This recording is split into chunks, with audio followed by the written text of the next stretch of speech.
Paytaxtın Xətai rayonu Babək prospektində yerləşən Şadlıq saraylarından birinin qarşısında baş verən insidentin qarşısı polis tərəfindən alınıb. Daxili İşlər Nazirliyinin mətbuat xidmətindən bildirilib ki, ictimai qaydanı pozan 5 nəfər sərxoş vəziyyətdə polis şöbəsinə gətirilib. Həmin şəxslər ağır dərəcədə sərxoş olduqlarından ilkin mərhələdə dindirmələri mümkün olmayıb. Araşdırmalar davam etdirilir. Yevlaxda ölümlə nəticələnən bədbəxt hadisə olub. İyunun 8-i saat 18 radələrində 1935-ci il təvəllüdlü Yevlax rayon Xaldan kənd sakini Əhmədova Zümrüd Sabit qızı yaşadığı ev nəhayətyanı sahəsində su qızdırmaq üçün ocaq yandırarkən üzərində olan geyimlərin yanması nəticəsində müxtəlif dərəcəli xəsarətlər alıb. O Yevlax rayon mərkəzi xəstəxanasına aparılsa da vəfat edib. Bildirilib ki, 91 yaşlı qadın tənha yaşayırmış.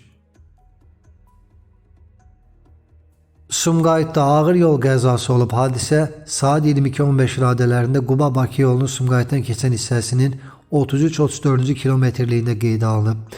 Cavanşirli idarə etdiyi Toyota Prius markalı avtomobil hərəkətdə olarkən 1969-cu il təvəllüdlü Arif Hüseynquluoğlu Məmmədov vurub. Piyada aldığı xəsarətlərdən elə hadisə yerindəcə ölüb.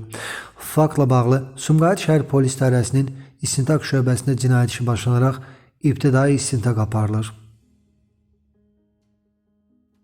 Borçunlu Hindarq avtomobil yolunun Bərdə rayonunun Soğanverdilər kəndindən keçən hissəsində də ağır qəza olub. İlkin məlumata görə hərəkətdə olan Toyota Prius markalı minik avtomobili idarə etmədən çıxaraq yol kənarındakı maneəyə çırpılıb. Qəza nəticəsində avtomobildə sərnişin qismində olan Ağdam rayon sakini hərbiçi Orxan Əliyev hadisə yerindəcə həyatını itirib. Məlumata görə hadisə zamanı daha bir neçə nəfər müxtəlif dərəcəli xəsarətlərlə xəstəxanaya çatdırılıblar. Faktla bağlı aidiyyatı qurumlar tərəfindən araşdırma aparılır. Qəzanın baş vermə səbəblərinin müəyyənləşdirilməsi istiqamətində müvafiq tədbirlər görülür. Paytaxtın mərkəzində qəribə hadisə yaşanıb. Nəsimi rayon ərazisində Azadlıq prospektinin Məmməd Araz küçəsi ilə kəsişməsinin yaxınlığında piyada qadın hərəkətdə olan B7 markalı avtomobilin üzərinə uzanıb. Nəqliyyatın intensiv hərəkət etdiyi vaxt piyadanın törətdiyi əməl ciddi narazılığa səbəb olub və sıxlıq yaradıb. Onun hansı səbəbdən maşın üzərində uzanaraq hərəkətə maneə törətdiyi məlum deyil. Əldə etdiyimiz məlumata görə görüntülərlə bağlı artıq polis tərəfindən araşdırma işlərinə başlanılıb.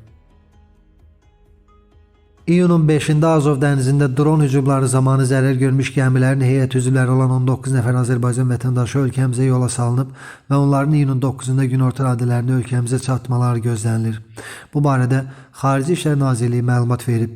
Bildirilib ki, bununla yanaşı axtarış xilas etmə tədbirləri nəticəsində 1969-cu il təvəllüdlü Qismət Əliyev və 1981-ci il təvəllüdlü Fuad Orucovun nəşləri tapılıb.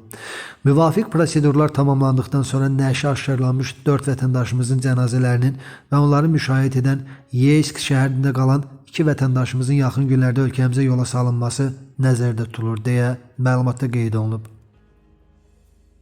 Nəsimi rayonu 4-cü mikrorayonda ata və oğlunun öldüyü hadisə ilə bağlı bəzi məqamlar üzə çıxıb. 20 yanvar küçəsi 39 ünvanındakı binada yerləşən mənzillərin birində 13 yaşlı Kamran Abiyev və atası Əbülfəz Abiyevin öldüyü hadisədə qaz sızmasının hamamdakı su qızdırıcısına piti minutkaya görə baş verdiyi dəqiqləşib. Bildirilib ki, iyunun 7-sinə keçən gecə Nəsimi rayonunun bir hissəsində içməli suyun verilməsində qısa müddətli fasilə olub. Bu səbəbdən onlar hamamda suyu açıq qoyublar ki, gələndə xəbər tutsunlar. Su verilişi bərpa ediləndə hamamdakı su qızdırıcısı işə düşüb. Su verilişindəki qısa müddətli kəsintilər səbəbindən qızdırıcıdan qaz sızıntısı başlayıb və mənzilə dolub. Hadisə zamanı Əbülfəz Abiyev və kiçik oğlu Kamran hamam yaxınlığındakı otaqda olduqlarından onlar yatdıqları yerdə qazdan zəhərlənərək ölüblər. Böyük oğlu Nurlan isə digər otaqda imiş. İyun ayının 7-si saat 17 radələrində onlardan xəbər ala bilməyən yaxınları qapını açdırıblar və ata ilə 2 oğlunu huşsuz vəziyyətdə tapıblar.